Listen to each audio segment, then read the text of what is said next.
যোৱা যিসকল শ্ৰমিক দিল্লী হাৰিয়ানা ইত্যাদি অঞ্চলসমূহত বিভিন্ন উদ্যোগ আৰু অন্যান্য অসংগঠিত সেক্টৰত কাম কৰে বা তেওঁলোকক শেহতীয়াকে কিছুদিনৰ পৰা বিভিন্ন থানায় বা পুলিচ বিভাগে উঠাই নি কাগজ পত্ৰ চেকিঙৰ নামত তেওঁলোকৰ নাগৰিকত্বৰ পৰীক্ষাৰ নামত তাতে দেখা গৈছে যে বিভিন্ন হাৰাশাস্তিৰ সন্মুখীন হৈছে।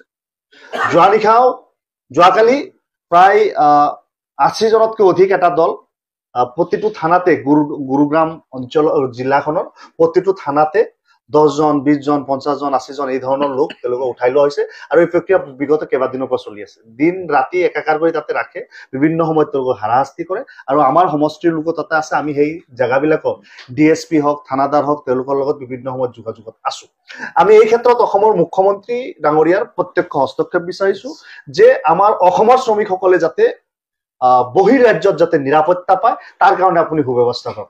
আৰু আজি আমি সংবাদ মেলৰ জৰিয়তে বংগৰ মুখ্যমন্ত্ৰী মমতা বেনাৰ্জী ডাঙৰীয়ানীকো আমি আহ্বান জনাইছো, কাৰণ যিহেতু তাতে বংগভাষী বাংলাভাষী আৰু পশ্চিমবংগৰ লোকসকলকো সমান্তৰালভাৱে হাৰাশাস্তি কৰি থকা হৈছে, বিশেষভাৱে বাংলাদেশীৰ নাম কৈ তাতে হাৰাশাস্তি কৰি থকা হৈছে।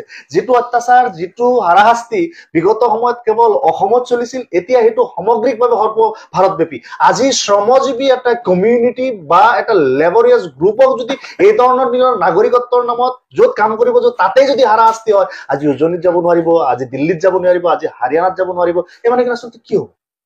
গতিকে মানুহ বাচি থকাৰ অধিকাৰ আছে, মানুহৰ শ্ৰম কৰাৰ অধিকাৰ আছে আৰু সেই অধিকাৰখিনি যাতে সৎ ব্যৱহাৰ তেওঁলোকে কৰিব পাৰে তাৰ কাৰণে অন্তত হাৰিয়ানা দিল্লী অঞ্চলৰ লোকসকলে দিল্লী অঞ্চলত যিসকলে শ্ৰম কৰিব গৈছে তেওঁলোকে নিৰাপত্তা পাওক, এই দাবী আমি সৰ্বভাৰতীয় সংযুক্ত গণতান্ত্ৰিক মৰ্চাৰ তৰফৰ পৰা